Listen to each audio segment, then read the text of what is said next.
श्रीराम समर्थ. भाव असल्याशिवाय परमार्थ होत नाही. प्रपंचात जसा पैसा लागतो त्याप्रमाणे परमार्थात भाव लागतो.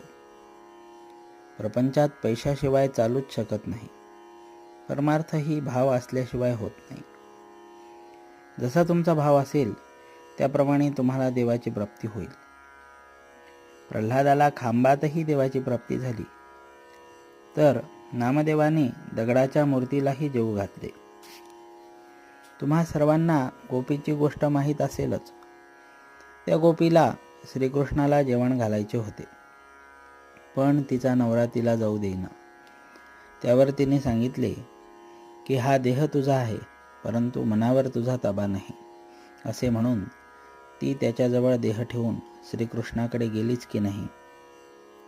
त्याप्रमाणे आपण परमार्थात भाव ठेवणे जरूर आहे. पण असे आपण नुसते म्हणून काय उपयोग?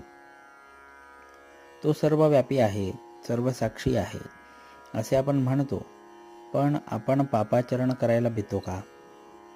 तो आपल्याला पाहतो आहे असे पक्के वाटले तर आपल्याकडून कधीतरी पाप होईल का? पण आपल्याला तसे वाटतच नाही.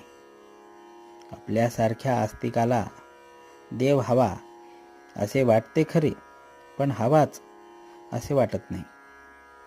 आपल्या प्रपंचाच्या मदतीसाठी देव हवा असे वाटते. प्रपंच असावाच असे आपल्याला वाटते, आणि भगवंत मात्र असला तर बरा असे वाटते. याच्या उलट भगवंत असावाच आणि प्रपंच असला तर बरा असे वाटायला पाहिजे.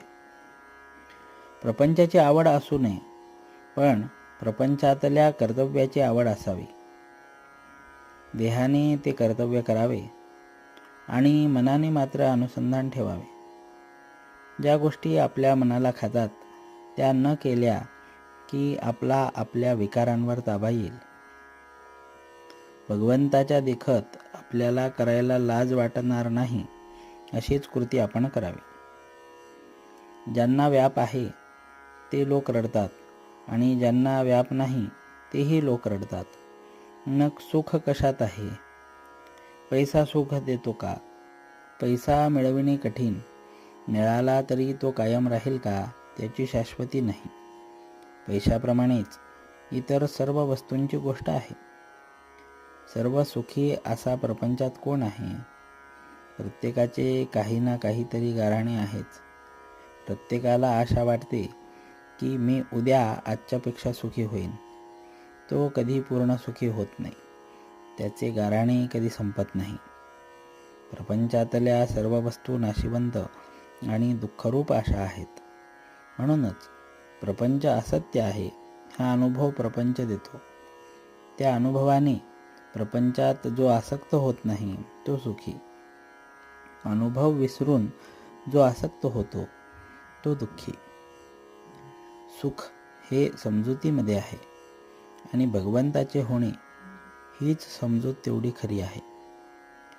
प्रपंच अनासक्तीने आणि आनंदाने करणे हाच परमार्थ. जानकी जीवन स्मरण. जय जय राम.